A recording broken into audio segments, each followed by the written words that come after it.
Good morning, good evening, good afternoon, depending on where you are in the world, and welcome to Chattering with Nicholas Vince. And in a few moments, I'm going to introduce Johnny Mains, but before I do that, I'm going to take a breath.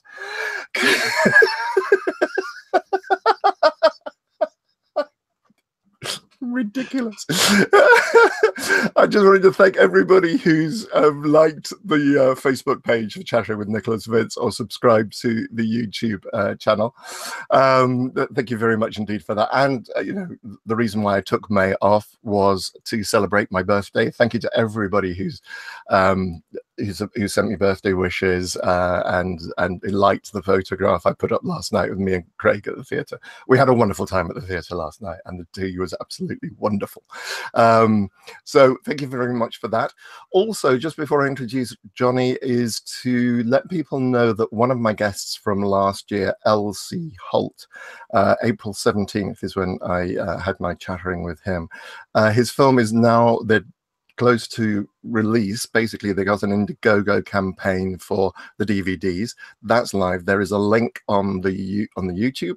So I've not seen the film yet myself. I'm really looking forward to seeing it. Elsie was a really great guest and fascinating person to talk to. So I'm really looking forward to seeing that. So check that out. Spiritus by L.C. Holt. But now let me introduce the amazing Johnny Mains. Hi, Johnny. Hello. How are you today? Hello, world. Hello, internet. Come on. There's you with your bottle. There's you with your bottle of beer, and there's me with my coffee. Well, it's not just a bottle of beer. I've had a bottle of beer and a diazepam because I thought I would just really want to make this the best show ever. So yeah, if my kind of equilibrium and sense of self and worth just dissolve within this next bit, it's going to make for amazing. It's going to make for amazing interviewiness. Yes, interviewiness. I like that word. We should actually just give a quick shout out for those who are not aware that another guest who's been on the show is Graham Humphreys, and you have a Graham Humphreys poster behind you. I do. This one's called The Evil Dead, and it's about a man who's trying to eat a videotape. I think by the looks of it. And then that's Bonnie Tyler on the far end over there. I don't know who she is, but she looks quite scared at the whole proceedings. But yes, no, it was his first one, wasn't it? And yeah, I fucking love it so much. It was really good. I've got a Monster Club by Graham as well, but I think the one that I would love more than anything would be his Nightmare on Elm Street poster. To be able to get the original quad of that would blow my mind. I would love that. That'd be really cool. It is one of my. I remember when that poster was used. It's just the most brilliant image, and I'm trying to remember if it was included in the exhibition that he did that I went to with my mate Dawson. I think it was. It should have been, yeah, because that was a major one as well. Oh yeah, because he did the second poster, but then didn't he design the third poster, which was a photographic one, which was Dream Warriors? Possibly. And it's got Freddy. It's a long time since he came on the show, and I wouldn't like to quote it off the top of my memory, I have to say. Graham, are you watching? If not, fucking get on and answer it. Yes, let us know. I said, but he definitely had both of those there. So before, and also, I like your little friend who's got eyes but no flesh immediately in front of the poster as well. Well, him. Yes. This is my mother. Hello. No, I got this from them. You buy the first part for 99 pence, and then you spend 60 quid on the fucking rest of them. But I found these on a car boot, so yeah, it's just cheap plastic. But I do quite like it. It reminds me of the old Betamax skeleton. Remember? Yes. And re-record, don't fade away. Yes, reminds me of him. There you go. Yes. There's an entire generation who has no idea what you're talking about. No idea what I'm on about. Re-record, don't fade away. And then we get sued for using that song. I know. I was a brief aside. I was watching Marvel's Runaways, which I have to say, for a series called Runaways, if no one's watched it, I think I'm up to episode 8, and they still haven't run away. But one of the pivotal points is that a young girl, I think she's supposed to be about 13 years old, is presented with a videotape, and she just goes, "What's this?" I was thinking, yeah, 13 years old, you've no idea what a videotape is. Well, the thing is I don't know if I've got it here, but I've got a tape recorder. So my daughter's 5-year-old, so I'm trying to get her to be respectful when it comes to putting the needle on record players. I've got the video player, so I like teach her how to put the tape in and stuff. I've got the Super Nintendo, so she knows how to put the games in and reset. So I'm trying to get her to become as analog as possible, because digital, just stupid. But I just like the feel of the old cassette tapes are coming back and vinyl's back, and it's all great. And so. Oh, okay. So, Yeah. right, yes. Craig tells me re-record, not fade away. Scotch videotapes, 1985. Not Betamax then. Sorry, Craig. Yeah, this is why I had Craig doing all this kind of thing. Anyway, I'm doing my usual thing of digressing in the first 5 minutes. One of the things, incidentally, folks, spoiler alerts for both the book and the film that we're going to be discussing in a little while. We're going to be talking about Kongo, which was released in 1932, which I watched earlier on today. And I'm looking forward to discussing that. But before we do, we're going to talk about Johnny's your debut novel. As a writer, although you've been an editor, called A Distasteful Horror Story. But before we talk about the horror story, tell me, you, as I say, I know you as an editor of stuff. How did you get into editing horror? Well, to be fair, Nicholas, most people know me as a twat. Let's get that right. But no, so editor.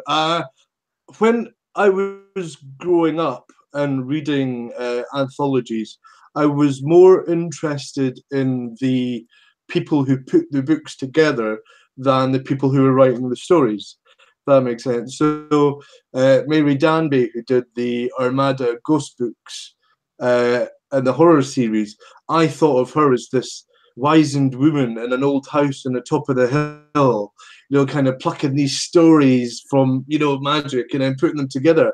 And this was my 8-9-year-old concept of what a person did that job was. I didn't know what an editor was. I just had no fucking idea. So sorry, I've just been, somebody called Steve Shaw says, I can't believe you're not wearing one of my t-shirts. Right. But I'm not wearing anything, Steve. Fuck you. Yeah.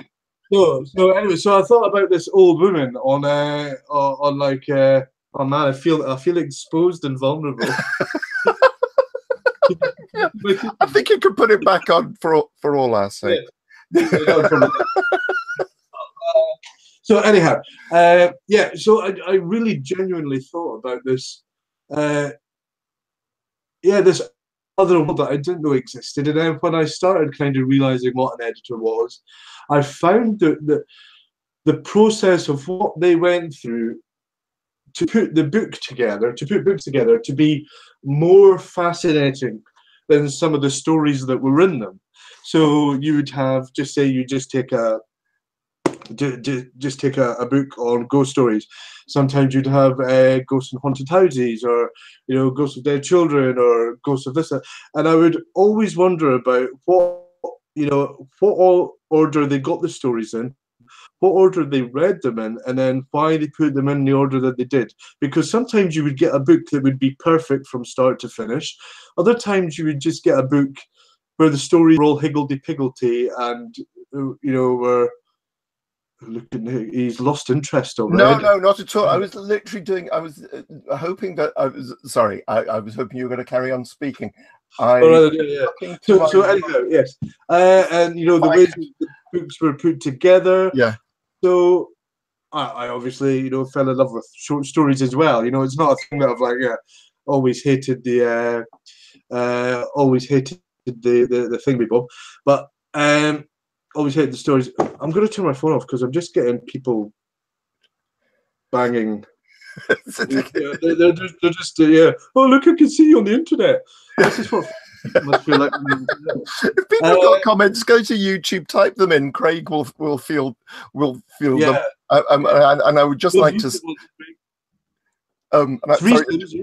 Yeah, just to interrupt you for 2 seconds, Johnny, I'd just like to say to Scottish Geek Players, right, Nick, your turn. Take your top off. Derek, I have my top off. Can you see that green colour? So, but it's naturally that beige.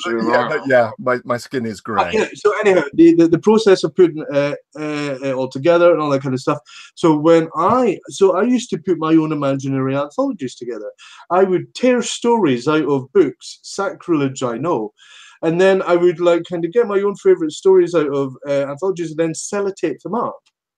So when I was 17, 18, I know it's a bit old to be kind of tearing stuff out of books, but I would have my own compact anthology with me so that I could, read and enjoy my favorite stories all in the same book. And it really did work.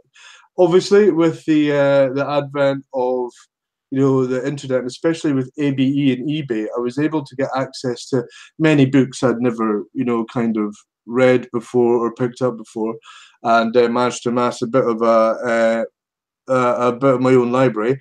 And then when it came to starting putting my own books together, I don't know, it's weird because I just kind of have once you read the stories and you kind of get into it, because I do best ofs as well, I do best British horror.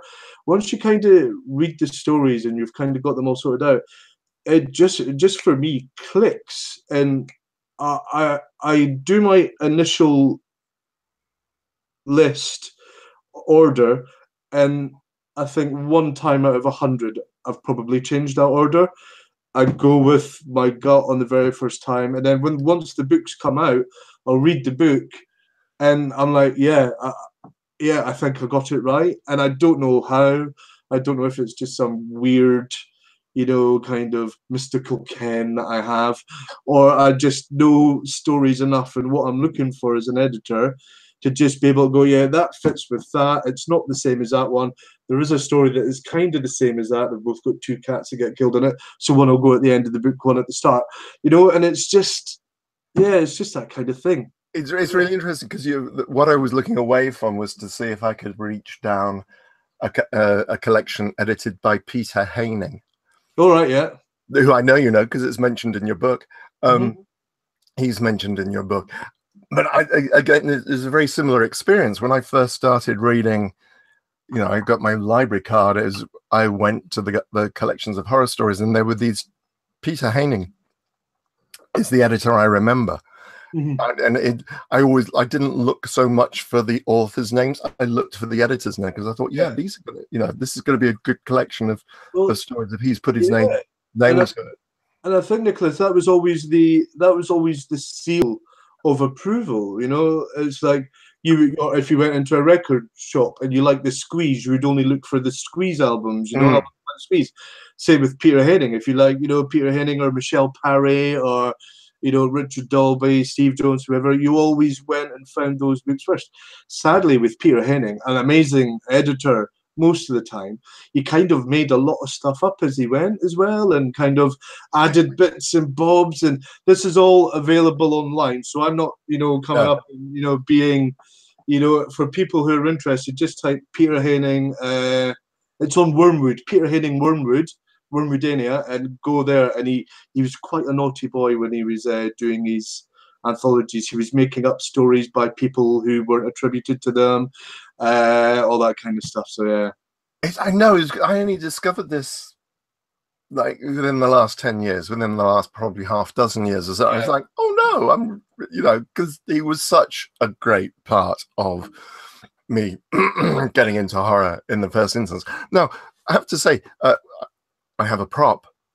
Hey, this is your latest collection of short stories, and for those of you who can't read, wrote every single one of those as well, don't I?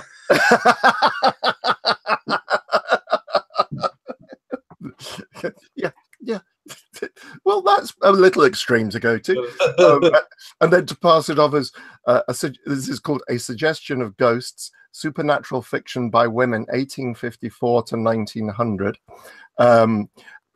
With a wonderful cover by Les Edwards, as always. Beautiful cover by Les Edwards. It's a gorgeous, gorgeous cover by Les Edwards. It really is. I just realised how deeply disturbing it is. Yeah, that cover was originally on a PS Publishing book. Can't remember the name of the author, but I was looking for, because I love Leslie's stuff. Leslie's work has appeared on the front cover of a couple of books. I've got a couple of paintings commissioned by him, and I've got a few bits and bobs of his stuff. And so when I envisioned this series of books, I always wanted Les's work to be, front and foremost. And as soon as I clicked on that link, I was just like, yeah, that's it. Yeah, I don't need to look for any more. That's just, and it is the perfect cover. It is. So tell us a little bit about this before we talk about your novel. Tell me a little bit about this collection of ghost stories. How did it come I think the big thing is I've always been interested in 19th century kind of female writers, because when you think of 19th century, the big hitters, it's just men, stuffy old white men, and that we both are. But then Richard Dolby did an amazing book called The Virago Book of Ghost Stories, and these are stories by Elizabeth Bowen, Angela Carter, Stella Gibbons, Elizabeth Jane Howard, and it is one of the greatest anthologies that I own. And bless him, he's dead now, but he even I got it signed by him, lovely Richard. And and he always told me, and an editor called Hugh Lamb always told me, that there were thousands of short stories out there that have just not seen the light of day, thousands upon thousands, and in a way that they were almost kind of foreseeing the future of the internet. They knew that these stories would, kind of be digitized and downloaded and all that kind of stuff. So I just kind of went on the hunt, really, to find as many weird and obscure and just strange stories as I could. And I've found, there's quite a few now. I've found about 60 or 70 in all, and I'm spreading it over 3 books. So the next book is An Obscurity of Ghosts, which is 1872 to 1901, so when Queen Victoria dies. And then the last one is going to be A Finality of Ghosts, which is ghost stories written by women during the beginning and the end of the First World War, because that is an area that I think is just waiting to fucking explode. I really do think that, and I've found some amazing. I'm not gonna, I'm not gonna shoot my wad before I get to it. But I have found like 2 stories which I think will really change the way how people view women, and the way that they were treated, and how they wrote their feelings out during the Great War. And it's an honor to work on this book. And I'm in touch with somebody, hopefully trying to get somebody from the Imperial War Museum to do the introduction for that one. So yeah. Wow. But the second book, Obscurity of Ghosts, coming out later on this year, is going to be introduced by Dr. Melissa Edmondson, who is an amazing Gothic professor. It's always better to get somebody more knowledgeable than you to write the introductions. You know what I mean? Why would I not? So I could do a forward going, I found these stories. But then, once you get somebody who really knows their shit, because I'm just a fan, and a lover of them, but I don't know the ins and outs and the intricacies, they know all that stuff. And it's what makes the book just such a rich, valuable, and something for the future, for people in the future. It's like, so when I'm dead and dust in about 2.5 years, mate, I'm not. Scottish liver problems. Hey, who cares? No, but my definite legacy for my daughter, and it's something I really want my daughter to have. So when she's, old enough to read them, that she's really proud of me for being able to, kind of contribute in some way to her sex, Right. yeah. Right, right. Okay. Well, we've had two comments come in. One from Steve from Great British Horror. The cover was originally used on Terra Damnata by James Cooper. Yeah, James Um, Fenimore Cooper, yes. yes, and Craig says he had a copy of that Virago book. I thought it looked familiar. Does he still have a copy of it? Yeah, I don't know if we've still got it, but he's definitely had a copy of that Virago. But I remember him talking about it in the past. Anyway, so this is you as an editor. Okay, that's brilliant. That's really fascinating. I love the fact that you used to sellotape. You were obviously born to be an editor. Okay, so what prompted you to write your first debut? Not okay. You're great at editing. What prompted you to kind of go over to the dark side in a way and actually put pen to paper and write? Well, I started off writing before I was editing, and my first published short story was in 2006, and it was called The Bear and the Fish, and it was a fable almost about a boy who wants to go and catch a fish, but the fish starts talking to him as he's boiling it in the pot, and then he has a weird hallucination and kills his sister and his mum. And this is like set about 200-300 years ago. And then he's really sad that he's killed his mum and his sister. And then he starts talking to a bear. I can't, it's how bad the story was, is that I can barely, kind of just get more than the gist of it. And then I wrote another short story called Jesus Saves, which was about a junkie Jesus Christ who has a heroin overdose but comes back 3 days later, which I thought was like a really, really neat twist, absolutely influenced by my life in Train Spotting and that whole fucking, junkie Jakey scene back then. But yeah, and then, I don't know, my first horror short story published in a proper horror book was called The Spoon. It was published in the third Black Book of Horror in 2008, edited by Charles Black. And it was about Uri Geller. And Uri Geller is being interviewed by a talk show host. And the talk show host goes, here's a spoon. Can you do your thing with it? So Uri Geller rubs the spoon, and instead of the spoon's head falling off, Uri Geller's head falls off. But Uri Geller found out about the story. He found out, and he got in touch with Johnny. I love the story. Anything, and if you type John Maynes, Uri Geller into Google, it'll come up on his website. You know what I mean? And he went kind of on and on a while, and he signed a copy of the book that I had, and then I never heard anything more about him. I think I must have given him a really bad taste Michael Jackson joke when he died or something. I have no idea. But yeah, he dropped me. And then I've just been kind of building up 3 collections so far of short stories. I think one has sold 2 copies. The other one sold maybe 22 copies. But I don't write for anybody. I just write for me because I like making myself laugh. I like trying to gross myself out or give myself the horn. I don't know. I love it. I just love writing. It's fun. I don't do as much of it as I used to, but yeah, it's fun. It's great. Okay, so where did... A Distasteful Horror Story, which I read today, in its entirety. I really enjoyed it. You read it in one sitting? Yeah. Well, no, I split it up into 2 or 3 goes. I can speed read. So wow. So you have to get all the words in that down and then quick, yeah. Yeah, it's speed reading is a really good way of getting through of understanding a book. Yeah, very well. So yeah, no, I speed read the entire book today. I really enjoyed it. Really enjoyed it. Thank you. And it's a great deal of fun. It deals with actually some quite difficult topics. Actually, one of the things I wanted to ask you about was the prison research. How did you do your prison research? Oh, I was in prison. Seriously? Yeah, for a while. Yeah, nothing absolutely major.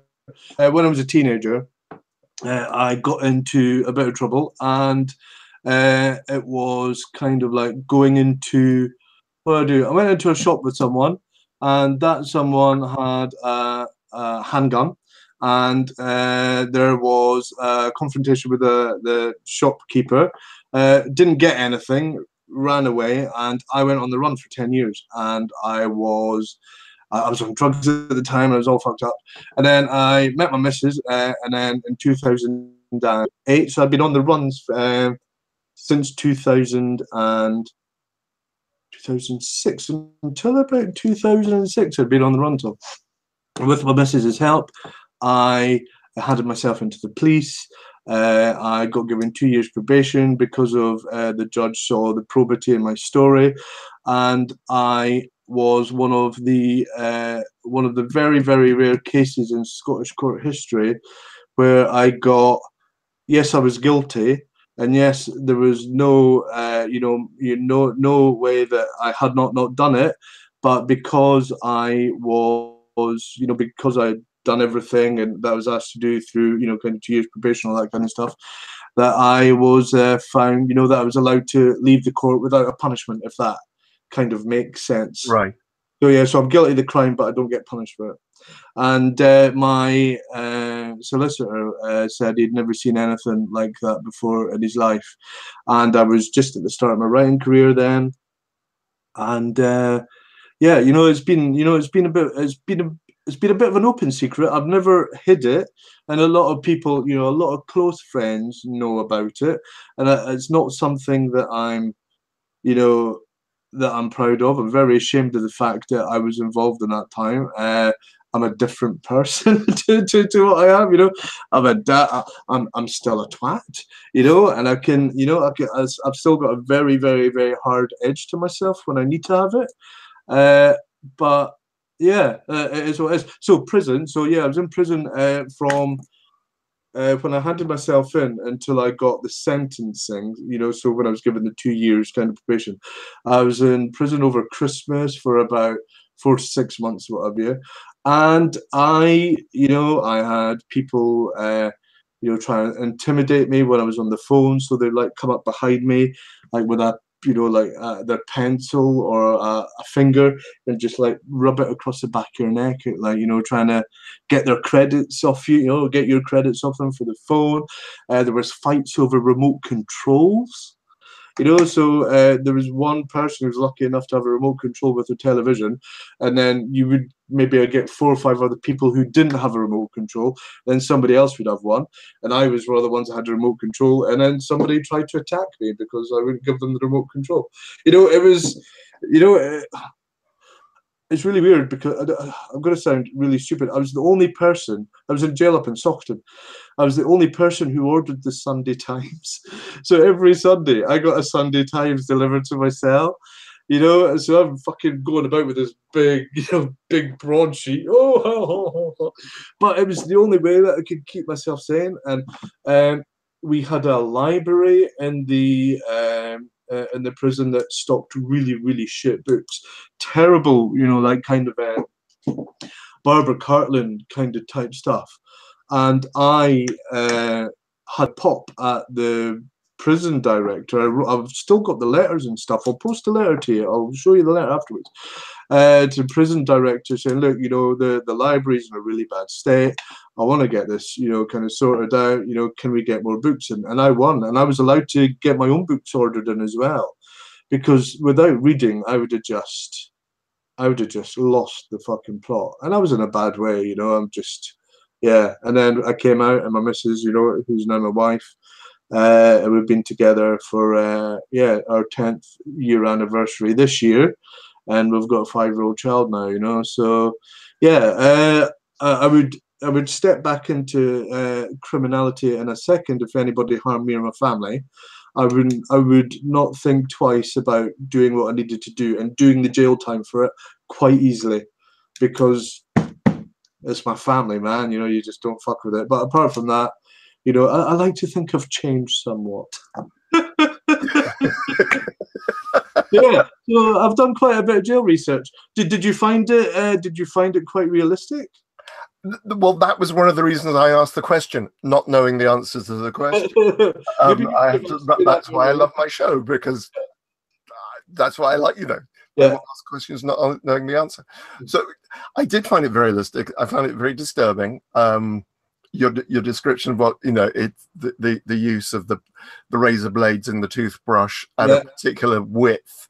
Yeah, so you can't sew up the can't sew up the scars properly. So yeah, I'm getting goosebumps now when I think about it. It's I had no idea, but I think one of the, for those of you, incidentally, we must say, when is the book due out? Well, probably in about a month. If and I'll give you the links.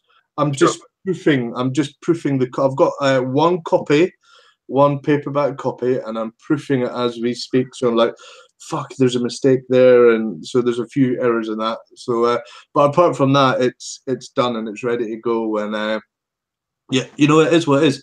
About 40% of it is autobiographical, and then about 100% of it is 40% is autobiographical, and 60% is just me, spouting shit and just being stupid. So yeah, I just tried to do a book about an unreliable narrator, and I'm a bit of an unreliable. I think as actors and authors and everybody, we're all unreliable narrators. So I wanted to write the definitive unreliable narrator book, and then when you get to the end of the book, I'm not going to spoil it, you find out that it just continues. I have to say, when I got to the last, I thought, what? Oh, that's genius. That's just genius. As I say, I really loved it. There were two reasons I really loved it. I thought, yes, the prison stuff, and it is. For those of you who haven't read the book, I'm very lucky because I have read it. If you have any interest or knowledge or understanding, basically, if you've been around the horror genre in the UK in the last, and in the US a bit as well, but certainly in the UK in the last, 15 years, 10, 15 years? When I entered it, yeah. I like it. Oh, who's that he's talking about? Oh, yes, no, I know. Oh, yeah, okay, yeah, I recognize that name. It's wicked. It's absolutely wicked. It's very funny. It's also very brutal. It is disturbing. But I love it. I really enjoyed it. And I hope it's been a very honest read, and that you've not felt tricked by it. No, I think that was what I thought. Oh my goodness. I think because you recognize so many, the names. Also, I recognize some of the situations, not the prison stuff, but the convention stuff. That's not what you were telling me earlier on, Nick. What did they call you? Big just rubbish at keeping secrets, Johnny.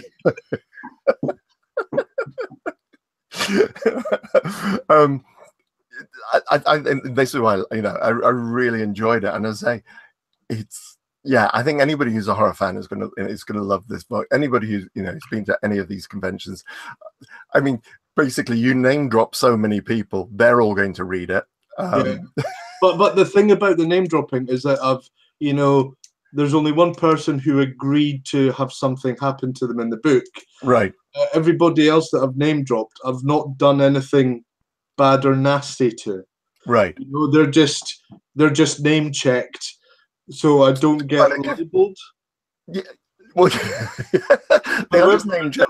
however, there are a couple of characters with fake names who are based on real people, but if they wish to sue me, then they would have to admit about some of the horrible things that they themselves done, because there are some true stories in that book, and I'll tell you what they are after, but there are some true stories in that book, but I've just changed the names of the people who did it, and if they admit to it, then let them, and see the skies fall. It's gonna be really interesting. It's gonna be really interesting to see what people's don't give a fuck. Do not give a fuck. I'm just quite happy to have the book out. It could be the only novel I ever write in my life, and if so, why not be one prayer as good and as ignorant and as awful to as many people? No. I think that's the interesting thing. It's not just for anybody who happens to know the scene. It's a damn good story. As you say, it's unreliable narrator, which is really always a really interesting genre. But Yeah, no. So when it comes out, folks, and we will make sure that you've got the links there. Thank you. Then it's fun. It's really a damn good read. Really a very good read. Have we got any more comments going? I knew that Johnny was a wrong'un. Oh, okay. Hold on. Okay, here's a question that's come in from Derek Haya. Do you think your book will stand up to time, or when you wrote it, were you more in the moment? That's a really interesting question. Let me see if I can rephrase, because these are all done. Oh yeah, no, totally get it. The story will probably be the story's probably already undated as it is, because I kind of set it in the 80s and 90s. Yes. Yeah, so it's not set in the modern day, so it's always going to be stuck in that time frame of the 80s and 90s. So it's an already dated novel. That's interesting, because you've got a signing happening at a very famous bookstore. Yeah. And I thought, hold on, when is this book set? Because actually the signings didn't take place in the bookstore because there wasn't room. Yeah, it was used to take place at a place called Cafe Munchen. Yeah, back in the, and I thought, no, which shop is he setting this in? Yeah, because it's moved. It's kind of nebulous as to when, the actual time. It's not. There's no specific date given. It's like, well, Fear magazine makes quite a big. Yes. Kind of part in there. So Fear magazine, obviously a big, magazine back then. So it's kind of set around the time that Fear magazine was up and running with John. Yeah. Because that was, really, and the Dark Side magazine and all that kind of stuff. So Skeleton Crew mentioned. Yeah, I've written for both of those, two of those.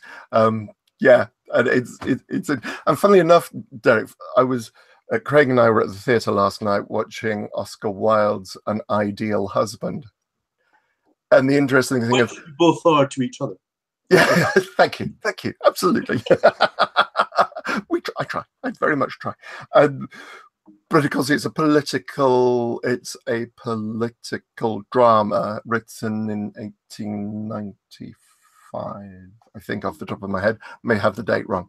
But I was thinking, yeah, it's not dated because because he's writing about human beings. It's not, it's still it's a political drama if it's one of his wittiest plays as well, An Ideal Husband. But the whole thing of public life and private life and political life and being good and being perceived to be moral and being immoral, etc., that doesn't change because it's human beings involved. So in fact, stuff isn't, it's why Shakespeare still, because he just writes about human beings. He's just writing about the truth of stuff. Yeah, very interesting question, Derek. Thank you very much. Okay. Thank you, Derek. Thank you. So this is called A Distasteful Horror Story. Incidentally, why the title? Well, it was originally going to be called A Very British Horror Story. Yes. Because it was about the British horror scene and stuff. But then, the more I thought about the title, the more I was just a bit, And then, I don't know, distasteful. I just kind of went through a dictionary and then found that word. I was like, yeah, that kind of works. And it kind of does, because it is distasteful. It is, it deals with some really, deals with some really horrific subjects. Yeah. In a bit. I'm not known for my finesse. I kind of approach them with a bit of a kind of blunt hammer, but yeah, there's certainly some aspects of it which will hopefully stay with you and leave a bit of a taste in your mouth afterwards. So. Yeah, very definitely. A Distasteful Horror Story is definitely, yes, it does what it says on the tin. And the cover artwork by David Whitlam. Beautiful. My head's next to a bin. Really, really good. And published by Parallel Universe Publications. And that's going to be, within weeks now. As soon as they get the file up and loaded, that's it out for the world for it to disappear as quickly as it appears. I don't know. I'm when it comes out in paper, but I want to get a signed copy of it when it's out. Yeah, no problem, man. Well, what I'll do is I'll sign my Johnny Mains, and I'll do the A, like the Aleister Crowley penis. To sign his name with the cock and balls. Yeah, I'll do that for you. No love it. Oh, like having a book signed by Clive, in other words. Yeah. You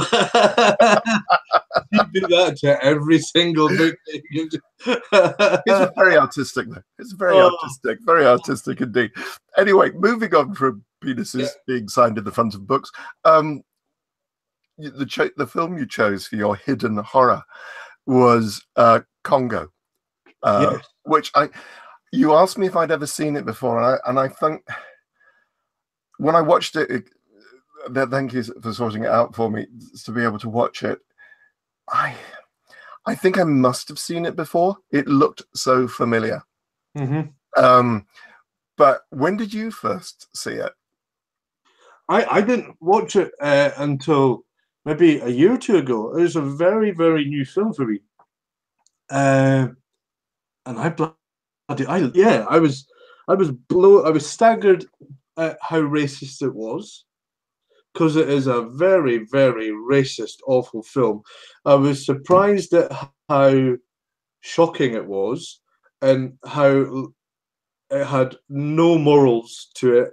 And then when, we're going to have to spoil at some point, but at the end of the film, when he realizes what's happened, it's just too late, and it's like one of them films with a really terrible ending, and every single scene is just full of sweat, and it's dirty, and it's filthy, and it's minging. I've never seen a film like it. I don't think I'll ever see a film like it again. It was interesting. Yeah, it's a remake of West of Zanzibar.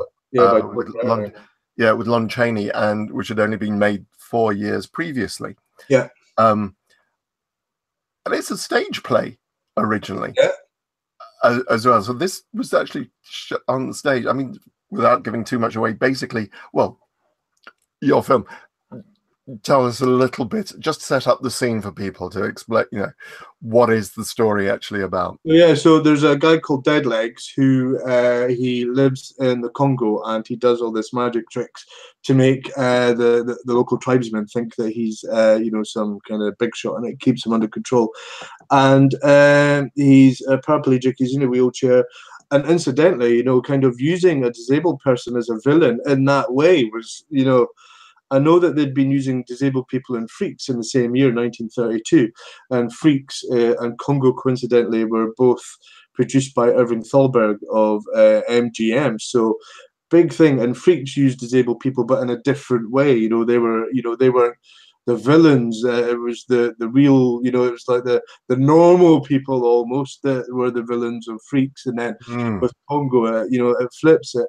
So it's about this guy that wants to get revenge on a man named Greg who screwed him over years and years ago, and he believes he's found Greg's daughter. So Greg's daughter's at a convent, and he kidnaps her and introduces her into a life of debauchery and alcoholism, and she gets raped, and these are massive mental themes in a 1932 film, pre-code, of course, pre-Hays Code. And then all this happens, and then all he wants to do is see the look on Greg's face when he reveals, this is your daughter, this is what I've done to her. And we're going to tell, if you've not heard about the film, it came out in 32, fuck's sake.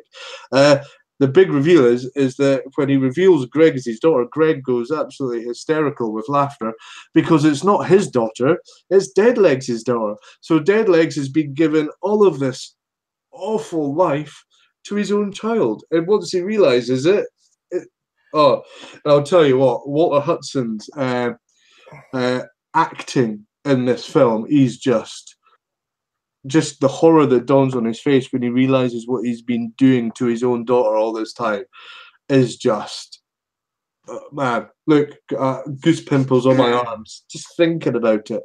It is a powerhouse. And the thing is about that film as well, he chews up the scenery. He's very over the top with it. He's very, he's very flamboyant with it, but he has to be, and the film demands that of him.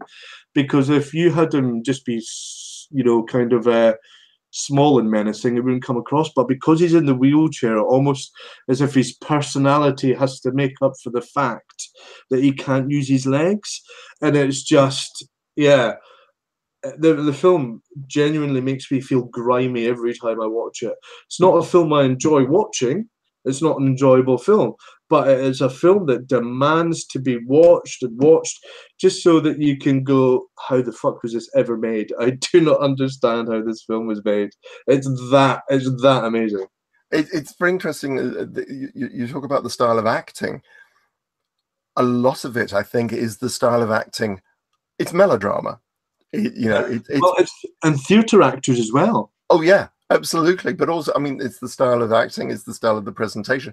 You can tell that it's, in some ways, that it was a stage play because it's more or less one set throughout the entire thing. It's all, yeah. I mean, there are a few cutaways, and there is stuff that happens outside, but basically, it's set within the hut of Flint. Is the character name? Is Dead Legs? But actually, apart from anything else, the makeup on Walter Houston is great. I mean, there's a vicious scar on his face. Really, really, really well done. And he does the whole one eye thing. It's a very powerful performance. It really is. It really is a very powerful performance. But yeah, I mean, it's pure melodrama. Oh yeah, and it's kind of weird with his scar because it must have been the only thing I can think of is how they did it is if they got a bit of string, glued string to his face, then covered that in a glue, and then kind of pulled the string out so it kind of drew his cheek in. I don't know how they did it. It's perfect. Actually, it depends on the glue that you use. Yeah, it will pucker the skin. So what you do is God, it's so long since I've had to try and do that. My cheeks are far too flabby. Basically, I'm never going to be able to. But basically, what you can, if you put glue in, it will pucker the skin. But they must have put so much on to get such a deep scar that stays. You would still be able to talk without it splitting and popping out. You maybe it really is. It's a great piece of makeup and acting. And again, the characters, they're just nasty people. Yeah. But you're right. I mean, it's just so racist. It's, the made up language for the natives. And, but there again, it's kind of very much of its time. This is a lot of the attitude of the time. Oh, well, yeah. And, once you start talking about, kind of colonialism and, kind of occupying of other countries and, and using technological advances to suppress other nations and stuff, that is still prevalent today.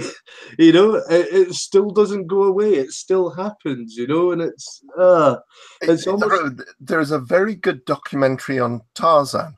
On the Tarzan films, which I think it was on Amazon Prime. I found it in the UK, certainly, on Tarzan. And it talks about what Africa meant to Americans when Edgar Rice Burroughs wrote the Tarzan books and the films, etc. And it is referred to as the Dark Continent.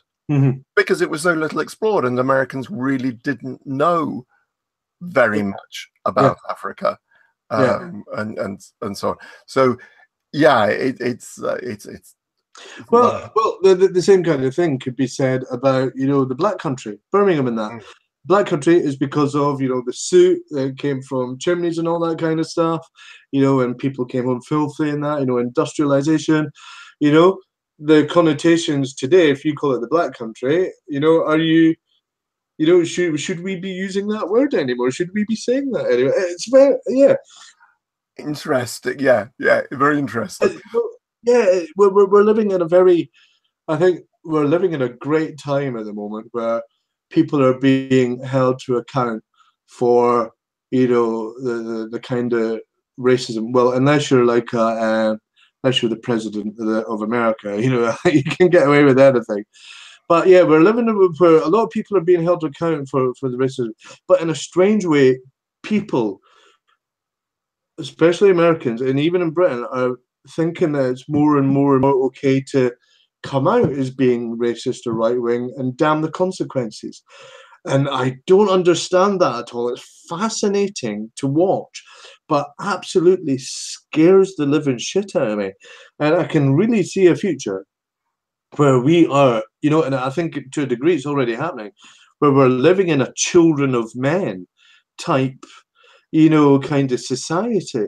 I remember watching Children of Men going, yeah, that's going to be 5, 10 years down the line. And my mate's going, oh, of course it's not. And then when all the detention centers and all that kind of stuff happens, it's like, yeah, we're living it, man, you know, and we're getting the regular bombings and we're getting, you know, we're just in this cauldron pot of anger. And it's just going to fucking, oh man, it does my head in. I don't know if I'm going off piste, but no, not at all. It's interesting you saying, you know, we live in this cauldron pot of anger. Anger only ever springs from fear. Yeah. You're only ever angry if there's a deep-seated cause, Mm-hmm. And the cause is usually fear. Well, see, the thing is what is there to be afraid of somebody's color of their skin? There's nothing, absolutely fucking nothing to be. I don't, you know what I mean? I'd be more scared of a white bloke than it would be, you know, of a person with any other skin color. You know what I mean? You know, because fucking don't trust white people. You know what I mean? You know that thing. It's interesting. We were coming home on the train last night, and there was a guy walking, probably a middle-aged white guy, walking through with an England football emblem, 3 lines. There, just the bulldog spirit. And I just thought, oh yeah, you're a football supporter. Yeah. Never spoke to him. Did me no harm. But you just think, actually, yeah, you know what? The trouble is, though, that can be so easily purloined. You know, you're talking about the bulldog spirit. And I think I certainly mentioned this to friends the other day. I was watching on the plane when I was going out to Texas recently. I saw a film about Winston Churchill. Can't remember the name. It's the one, and I can't remember the name of the actor. Gary Oldman. Darkest Hour. Thank you. Yeah. Weeping away at what he was going through and at what the country was going through, etc. And I think it's great, and it's a really, really, really strong story. And my parents both served in the armed forces in the Second World War. But actually, I find it very interesting. All these films are coming out now, immediately after Brexit. Mm-hmm. Suddenly, you know, because people want to engender this spirit of, you know, plucky little England against the rest of the world and Europe, etc., etc.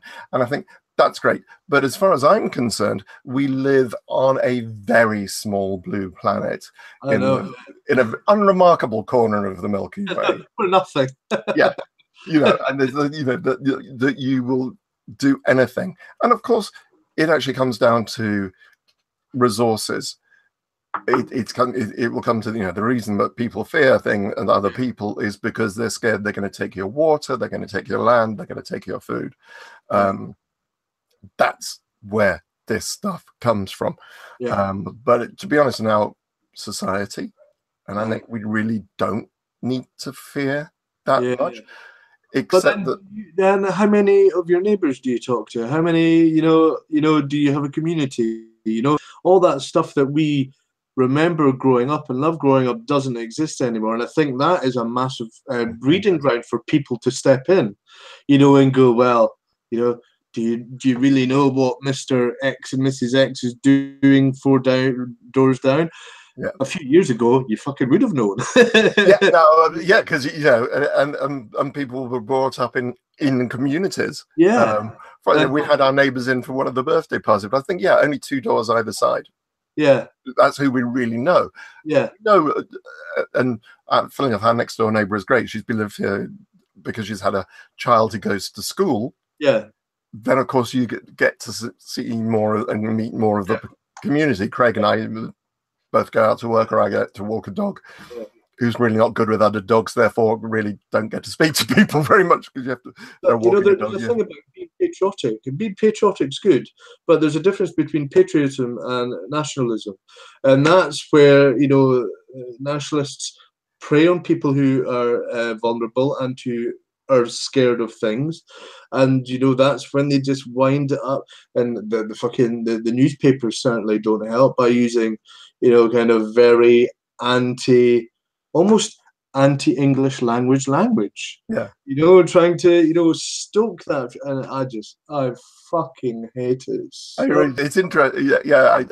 I was suddenly remembered of a play I did when I was at school called Heil Caesar, which is a modern retelling of Shakespeare's Julius Caesar. And that contains the classic thing of a bomb being exploded by the politicians so that they can create the fear. Yeah. To make sure that they stay, so they can introduce more draconian things. Now, that's not to say that I don't believe there are people who have beliefs that are completely different to mine and really want to go out and hurt people. But again, it's to do with fear. Mm-hmm. You know, it's to do with disenfranchisement, etc. But yeah, and that's where our job as horror authors and horror actors and everything is very tame in comparison. You know, we are almost like the valve. You know, the release valve. We talk about, you know, the horrors imagined, but then we're almost like we all also hold up the mirror to society and what we're writing about, what we see society at that time. And so, you know, real life is always going to be scarier than any shit that we can think of, or, you know, or Clive can think of. You know, Cenobites is one of the most horrific things, you know, to have ever been dreamt up by one single person. But, you know, putting a tire around somebody's neck, filling that tire up full of petrol and setting that tire on fire, necklacing, you know, is going to, you know, beats, you know, the Chatterer a million times, you know, and that's the thing, you know. So that gives us an incredible playground, a sandbox to like kind of experiment in, where we can touch the corners of, you know, what's acceptable and what's, you know where we can take our audiences. But apart from that, it's just be a nice human, try and be nice to people. You know, yes, you're allowed to be a bit of a twat now and again, but you know, yeah. It's interesting you mentioned Hellraiser, which I did like the nod to Hellraiser in the book. Yeah. But the thing that always fascinated me about Hellraiser and Clive's work in general is that the Christian view of hell is chaos. Yeah. Clive's view is that humanity is chaos. Yeah. And hell is regimentation. Yeah. It's making the flesh. Yeah. You know, these things. You know, the priesthood. Yeah. It's no coincidence that Pinhead is referred to hell priest. Yeah. You know, the regimentation of humanity is the thing. You know, is the thing that dehumanizes. A thing. You know. Lots of literary examples of that. Incidentally, Derek, you mentioned Cannibal Holocaust is also name checked in Johnny's book as well. Yeah, for some reason, I think no, I could tell you why I did it. So in the book, I name checked 10 top cannibal films. I just did it as filler. I just got to a bit of the book. I was like, what the fuck do I do here? So I just went, all right, let's write down the top 10 cannibal films. And yeah, so I did that. Do you want to? I'll let you into a secret. Do you want to know why the ending ends the way it does? Go on. Because I backed myself into a corner and I did not know how to end it. Because there's the whole book is about the big reveal. Yeah, how one person kills another. And when it got time to doing the reveal, I didn't want to do it and I didn't know how to do it. So I went down the road that I went down at the end. So it was more but funnily enough, I think it works. Yeah. And it was more about laziness than anything else. Read it anyway. I think, but funnily enough, that echoes something I heard on Radio 4 Radio 4 Extra the other day, talking about Douglas Adams, who basically said the reason why Volume 1 of Hitchhiker's Guide to the Galaxy ends as it does is because the publisher was so fed up waiting for this book to be delivered. They literally said, he said, no, I'm still working. I said, listen, whatever you have written so far, send it to us. And they published. That's what they published. Is that true? I didn't know that. That's amazing. So you're not the only one. Because we forgot to talk about something. What's behind you? Borley Rectory. Yes, we did forget. That was a really good, yes, Borley Rectory, because Yeah. we're in the same film. Yes. Well, you act, I kind of turn up and pretend. But yeah, and my daughter's in it as well. So yeah, she plays a wee lassie that gets bruised by a poltergeist. I play like a ghost hunter that sweeps a window with a brush, and then you are the priest. I'm one of the priests, one of the many priests in that film. So yes, so not only are you a priest of hell, the Hellraiser, you're now a priest of All right, yes. But isn't Ashley Thorpe a visionary? Oh, he's brilliant. He's just amazing. He's like, what, to have that dedication and the amount of setbacks and pain that he's went through to get to where he's got, and to come up with what is a really good fucking film.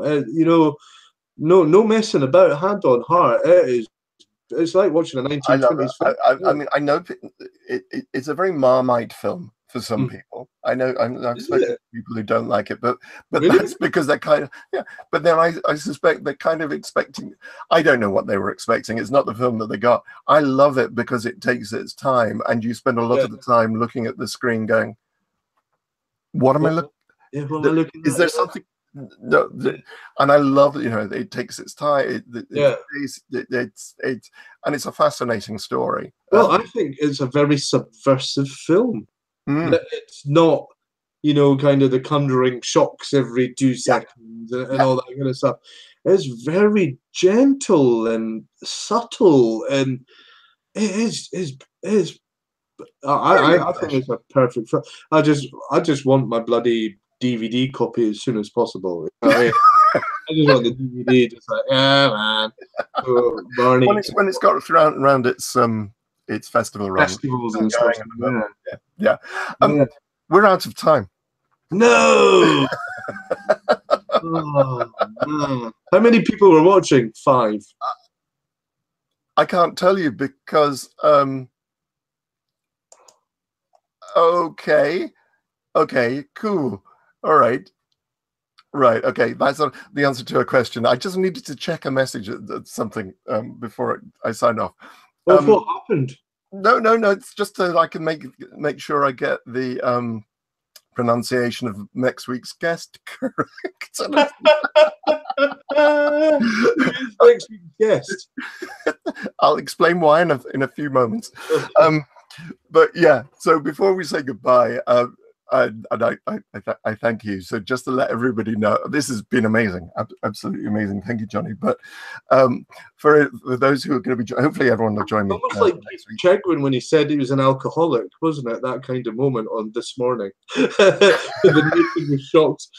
What? Johnny was in jail? Oh, well, I'm glad I asked the question.